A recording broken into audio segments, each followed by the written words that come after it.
Les classes au primaire ici sont 2 fois plus grandes. Donc, on ne parle pas là, de 30 ou on parle vraiment là, de 2 fois plus grandes, ce qui va nous permettre là, de vraiment pouvoir varier nos stratégies pédagogiques là, et d'offrir aussi aux élèves un milieu qui est beaucoup plus aéré et beaucoup plus clair. On a agrandi les portes, on a agrandi les corridors également aussi. On a mis un bloc ascenseur pour faciliter les transitions là, entre le premier et le deuxième étage. Donc, c'est quand même des investissements qui sont majeurs. C'est sûr que c'était une bâtisse qui était je vous dirais, plus ou moins bien adaptée à nos besoins. Il faut comprendre aussi que la clientèle change. Je vous donne un exemple de ça. Quand on a déménagé en 1987 sur route de l'Église, on avait environ 70 de marcheurs, 30 d'élèves en fauteuil roulant. Aujourd'hui, c'est l'inverse. On a 70 de marcheurs.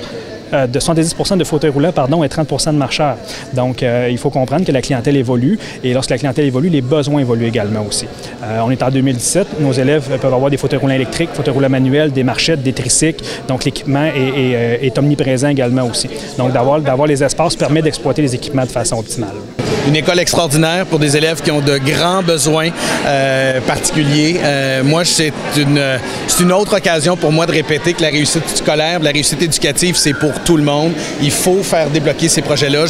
Je fais tout ce qui est nécessaire. Je travaille de concert avec les commissions scolaires pour faire en sorte que nos projets avancent. Et là, maintenant, c'est le cas. Alors, on a plein de beaux résultats comme celui-ci. On a des établissements qui seront en construction très bientôt, partout dans le Québec, parce que c'est aussi, oui, c'est une question de réussite, mais c'est aussi une question de dignité.